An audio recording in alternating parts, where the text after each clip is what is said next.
coin that uses Hex as collateral. It's a Liquidity V1 fork, which in my opinion has proven to be the most reliable way to make a stable coin, a very decentralized stable coin in crypto. I'm going to share some stats first, and then we'll dive into the protocol. I can get my tech support to enable that. There we go.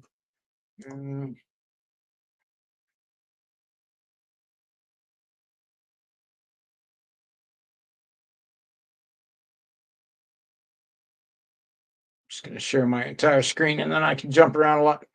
So DeFi Llama lists the protocols on PulseChain with the most TVL. We can see here that the Flex protocol is number 4 underneath Power City Earn protocol, Liquid Loans. Sorry, these are top liquidity forks we're looking at. My mistake. So these are the top liquidity forks in the world. PulseChain has 4 of the top 5, including Liquid Loans, Power City Earn, Power City Flex, and Ink Printer. And then as far as the on PulseChain, we can see that of the protocols on PulseChain, Power City is listed as the 3rd largest total value locked. And we can drill down on that and see inside there is the Power City Flex protocol. Then there's Power City Earn, of course, is slightly above that. The protocol itself is pretty easy to use. If you've used Liquid Loans or Liquidity on Ethereum, you'd be able to do it pretty easy. You basically put in your HEX, you take a loan against your HEX in the form of HEXDC, which is a stable coin that tends to be very close to $1. We can see right now on the data display, it's 0.99 cents and change, right? So it's doing just fine. That's well within an acceptable range. The value locked in here is pretty big. So there's $326,000 of HEXDC that's been minted. 217,000 of that is in the stability pool, right? Which I'll explain in a moment. The rest is in liquidity on various dexes, on PulseX and on Fox mostly. The benefit here to taking a loan is that you still have the right to take back the HEX that you took a loan out against. But you don't have to. So, and Richard himself has mentioned in the past, he's told Bitcoiners and other people that instead of selling, they should take loans against their tokens, right? So he says specifically, get loans against your holdings, never sell. In most jurisdictions, this results in not paying taxes against the loan. A loan is usually not taxable. Selling is taxable. So pretty easy to use here. So let's go to the Open a Vault page. Like if we put in a bunch of HEX, all right, so roughly $10,000 in HEX I put in here. So we can see the default is $450 that you're borrowing. You're actually borrowing $550 is without held here in this liquidation reserve that you get back when you close the vault. And then you put in the amount of money that you want to borrow, right? So let's say I wanted to borrow $3,000. It shows me my collateral ratio here, which is 338%. You definitively don't want to go under 110% because that is the liquidation mark, which bumps up to 150% if the protocol is in recovery mode, which doesn't happen very often. But I would definitely tend to stay above the 150% range. There's more you need to learn about this. Redemptions are a part of the protocol, which is when people redeem 1 HEXDC for $1 worth of HEX. The lowest collateralized vault is the one that gets redeemed against. 338% would probably be the lowest collateralized one right now, so you might want to be higher than that. But redemption is a neutral process in the moment where you get $1 of your loan paid off in return for $1 of the HEX that you put in the vault. So it's not as sad as some people say it is. When you get the HEX dollar, and this is the cool part, there's cool things you can do with it. So you can deposit right into the stability pool of the protocol, which allows you to make currently 17% APR, which isn't terrible on stablecoins. With that 17%, you can do whatever you want. You're making it in the Flex token, right? That gets paid out to you as yield, which you can stake, which will give you an opportunity to get HEX whenever somebody does a redemption, or to get HEX dollars whenever somebody mints them, right? You get a percentage of that. So it is a token with true financial utility, in my opinion. DYROR, folks. But then there's other things you can do with the hex dollar. So we can farm it against other dollars, and there's some pretty decent options. So on 2fucks.io, we have the RH stable stack pool, which has all the liquidity forks. So ink printer, flex, earn, liquid loans paired up with DAI. And right now it's paying 24%. So there's another pool here not paying a ton. That's the Power City ones paired up with DAI. But this fluctuates from time to time. So some days one might pay more than the other. Right now, the RH stable stack pool is paying the most at nearly 25%. That's decent. But wait, there's more. So the fiat.io website, which is PulseChain's fork of Aave, allows you to put in HEXDC as well as many other stable coins and currencies on PulseChain. And you can take a loan out against your HEXDC, or you can loan your HEXDC to other people. The benefit of that is that you're going to be able to, here it is, you're going to be able to put in HEXDC and then borrow one of the other collaterals they have listed here. So you can put in a HEXDC, borrow a Pulse, borrow Hex, borrow other stable coins, ETH, Bitcoin. Everything you see on this list can be borrowed, and you can put up your HEXDC as collateral, or you can let other people borrow your HEXDC. Right now, that means you would be getting 1.65%, but sometimes this number fluctuates quite high. Occasionally, this is the highest paying APR on stable coins would be using the fiat protocol. So something to keep an eye on. And the benefit here, like you can play some pretty interesting games. So just for example, you could put in Pulse, borrow HEXDC, then take the HEXDC, put it in here, and earn 17.61% APR. And if your borrowing fee was less than than the amount of APR you're making over here, you could be making a gain and have larger bags overall when everything pumps. So this is a bit of an advanced play, but something that should be considered. I think there's definitely opportunity here for advanced players to make flow charts, and share them with people to show all the things you can do with FlexDC. And the great thing is that we have now 4 liquidity forks on PulseChain. They're mostly the same. So if you learn how to do it with one, you'll be able to do it with another. The downside is that when you put your hex into the contract, in order to get your hex back, you have to pay off your loan. But the upside to that is whatever amount you took out. So let's do this again. I put in $10,000 worth of hex, right? And then I take out $1,000. In order to get back my $10,000 worth of hex, I only have to pay back $1,000. What if hex goes up in price? What if there is a 10x on the price of hex, which I don't think is that crazy? Then my $10,000 I put in here would be worth $100,000. Okay. Do I have to pay back 10 times as much? No, you don't. You just pay back the initial 1,000 that you borrowed. That number doesn't change. So, if you did this instead of selling your hex and then hex did a 10x, you only have to pay back the initial amount you put in. So, if you're speculating, if you need money for, personal things, this becomes a viable option. Now, the other thing that Richard mentioned with, not selling your assets, that could be effective right here too. So let's say hex does 1,000x and my $10,000 worth of hex is now worth $1 million. Well, I could sell that and pay taxes on the $1 million, or we can simulate that here by adding some zeros to the amount of hex we're adding. Okay, so now I got $1 million worth of hex in there. Okay, I could borrow $500,000. Right? So that puts me in, a position where currently I'm unlikely to get liquidated, though you'd want to keep an eye on it at this range. In most places, I know in Canada and in the US, and I'm not a financial advisor or a tax consultant, but my opinion is that I would not be paying tax on this $500,000 that I borrowed. Whereas if I sold $1 million worth of hex, I would be paying tax on whatever gains I had there. So, this is a game that rich people play all over the world. And as far as the cost of borrowing, it's extremely low. Like there's zero interest. So you have a zero interest loan here. There's a one-time borrowing fee. We can see that off to the right here. It shows 0.69%. That fee is actually variable depending on what the protocol is doing in the moment. It goes up and down based on redemptions. It starts at 0.5%. right? So if there's not many redemptions happening, it can be as low as 0.5%. 0.69% is definitely reasonable. I wouldn't personally shy away from that if it met my needs. But that's something that you can watch for to make sure you get the best deal. If you see 0.5%, that becomes a better day to borrow against your hex.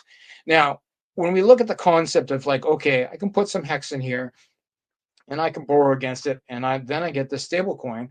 Well, then when we compare right now, like with the current scenario, with the current staking values of hex, most of the things that I've showed you are higher APR than you get for staking your hex. Now, you're not going to be able to use the entire value. So, I put in $1 million for the hex here. I borrowed 500,000. Well, I can't use the whole million for staking like I could if I just staked that hex natively. But if we take the half value right now and we take half of roughly 18% here in the stability pool, and that would be 9% APR, which is still higher than you get paid to stake your hex right now. And ultimately, you're much more liquid. All you have to do is pay that back. If you deposited the amount that you borrowed directly into the stability pool, that would mean that you could pull it out at any time. There's no lock there, and you'd be able to pay off your loan using the same amount that you borrowed with very little risk, in my opinion. I do want you guys to do a little more research on redemptions and how that stuff works before you proceed. I won't have time for that today, but there's definitely some pretty cool games that can be played here. The other consideration is going to be the actual Flex token, right? So the Flex token is on the market, right? It's not at its highest price it's ever been. It's not at the lowest price it's ever been. I think it's gone through a couple different sort of like up and down cycles. So you can just buy Flex off the market and then stake it, and then you get a piece of what everybody mints and what everybody redeems. So you're going to earn hex. You're going to earn hex dollars just by staking that there. It's single-sided staking with no lock. Then the final component that I think is interesting to understand. So first off, we're going to touch on liquidations. So when there's a liquidation, that means a vault falls below the 110% collateralization ratio, and it gets liquidated. That person's has lost essentially 10%. So you want to generally avoid that, but they don't have to pay back the money they borrowed, right? So if I put in the $1 million worth of hex and I borrowed $500,000 against it, and then the price of hex went down, so it would be very close to that $500,000. Like then, and I got liquidated, I still get to keep the $500,000 that I borrowed. So it's not neutral. It is, it's something you want to avoid. But like mostly based on the prices of that day, you didn't lose much if you borrowed against that hex, right? If you're not, it wouldn't have been a big gain if you'd sold on the day that you got liquidated. So that's a consideration. But if you are on the other side of that equation, and that means you're staked with your HEXDC inside the stability pool, you actually benefit from other people getting liquidated. So the HEXDC in the stable pool goes to cover the liquidations. Some of it gets burned. You don't get it all back, but you do get a bunch of hex back, which is in excess of the value of the HEXDC that you lost. So people in the stability pool benefit from the liquidations in the moment when it happens. They end up getting hex inside their wallet that is worth more than the HEXDC that gets burned in the liquidation process. So, bigger players will put a lot in here, and when there's a liquidation, those guys actually feel pretty good. And then often they roll it back in. They might sell that hex back into HEXDC and put it back in the stability pool, or they could put it back into their vault to recollateralize their loan at a higher ratio. There's a lot of flow charts we could go through here to show how this works. But the bottom line is, I feel like these liquidity forks are solid. They've proven to do a very good job holding up like the peg of the stable coin. They tend to be very close to $1, slightly over, slightly under, and they are probably the stable coin that did the best when there was the big USDC crash a couple years ago. They actually went well over $1 during that time because people were fleeing there for safety. This is not a stable coin where the funds are being held in some guy's bank account. It's all on chain. Right, like every single bit of it is immutable code that maintains the peg of that stable coin. It could work if Hex does a 90% drop. HEXDC should still be $1. if Hex goes out, does a 10,000x, HEXDC will still be $1. And there's definitely some interesting strategies that I've employed where if you get HEXDC when Hex is high, and then there's a dip, you can then redeem your HEXDC for more Hex than when you immediately took out that loan or bought it off the market, which you can certainly do. So there is a redemption option here where basically you put in 1 HEXDC, and it's not going to give me numbers because I don't have it in my wallet right now. Oh, maybe I do have a little bit. Nope, I don't. You can put in HEXDC here in the redemption screen, and it will give you that value in Hex according to the protocol. So depending on what's happening that day, if you took out a loan again in HEXDC or you bought it off the market, and then the Hex price drops, then you can put it in, and it will give you $1 worth of Hex based on that day's value, not on the day where you took out the loan. So there's definitely an opportunity to get more Hex with this technique as well. I'm going to take a look at the audience here and see if we have any questions. So I know I ripped through that super fast.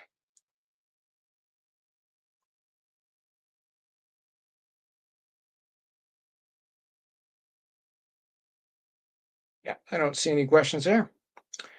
Okay, Max, I think I about caught up on all the details there. Maybe we can get back onto schedule. But the bottom line, guys, is that these stable coins on PulseChain, like all the liquidity forks, they're an important part of PulseChain. It increases the TVL. It reduces what I've heard called bridge risk, in that these are all minted on chain. They're not bridged from another chain. Even if the bridge went down, these stable coins are still going to work just fine. And they can be bridged to other chains, which is something I would like to see in the future, is to have the PulseChain native stable coins, of which we have 4 that are minted effectively on chain. They could be bridged to other chains and paired up against other things. I think that would be cool. Excellent explanation of all these awesome products built on Hex. I wanted to go take a look at the native stablecoins. You brought that up. I thought that'd be interesting to take a look at real quick. Where? Sure. I see it locked. Where? I'm gonna go Pulse. Does Pulse Charts have this, or is GoPulse? I thought I had on here. What are you looking for in particular? The native stablecoins. Probably Bridge. I don't know of a particular list, but off the top of my head, we of course have the 4 liquidity forks, so USDL, HEXDC, stablecoins. Oh, here we go. EXDC, INCD. There we go. Yeah, that's the list I was thinking of. That's the only one I could think of. Yeah, that one's missing some. Missing. We got Coast, and then we have INCD backed by Inc. is not on that list. Oh, okay.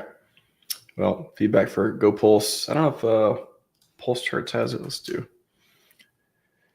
do Bridge. Let's see if they have any stable coins. It'd be cool to click staples up here. No, Liberty Swap also allows people to swap directly into these stable coins now, which is cool. And sometimes there's even an arbitrage. You can move like USDC on base into HEXDC or some of the other ones, and they allow you to actually have a little bit of a benefit. I see they added the Inc D on here. Yep, I got the Inc D. Not middleman D, Inc D.